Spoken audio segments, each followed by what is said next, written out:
That was a frozen frog, or a frog icicle, if you will. It's 15 degrees Fahrenheit out, or about -9 Celsius.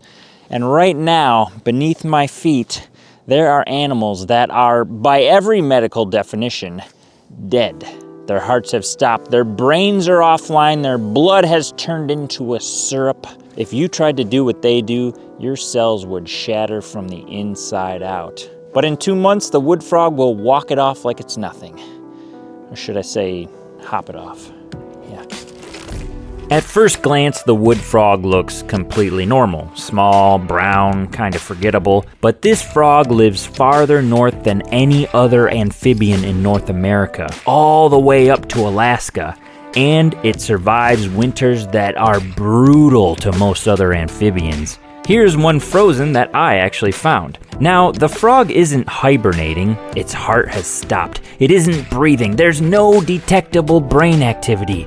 For weeks or months, it remains in this state. Then, spring arrives, the ice melts, and the frog simply hops away. No damage, no loss of function. Let's dig into the real science of how they're able to do this. They can freeze like this because of the production of cryoprotectants in their body, which are glucose, or sugar, and urea. In the early winter, as soon as an ice crystal touches the frog's skin, the production of glucose is rapidly increased and pumped into the cells, and at the same time, water is pulled out of the cells. With now a thick, almost sugary syrup inside the cells, the water outside of the cells freeze. To be clear, there is no ice that occurs inside the cells. They are now really dehydrated and full of glucose. With its cellular water redistributed to the spaces in between the cells, the frog then freezes up to 2/3 of its body water.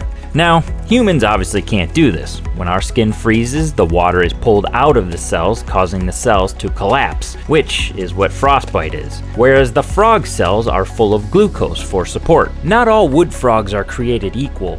Wood frogs living in Alaska can survive being frozen for up to 7 months. They tolerate temperatures below -18 degrees Celsius, about 0 degrees Fahrenheit, and wood frogs from the Great Lakes region aren't quite as hardcore. They can usually only tolerate freezing between -3 and -6 degrees Celsius, or 37 degrees Fahrenheit to about 21 degrees Fahrenheit. That sounds low, but you might be thinking, hey, air temperatures get way lower than that sometimes. And you're right. So, how do they survive? Well, leaf litter and snow acts as a really good insulator, keeping temperatures below the snow relatively stable, trapping ground heat. So underneath that snow cover, the frog freezes, but not too deeply. The wood frog isn't the only frog that can freeze like this. Other North American frogs like the gray tree frog, Cope's gray tree frog, spring peeper, and western chorus frog can also survive freezing. But the wood frog does it best. The wood frog holds the northernmost range and survives the longest freeze of them all. The wood frog didn't evolve to avoid winter, it evolved to become winter, to shut down, to wait, and to return when the world is ready again. Not bad for a little brown frog you'd never notice on the trail. When spring comes, they are some of the first frogs to emerge and start breeding, often doing so when there is still snow on the ground and breeding in temporary pools of melted snow.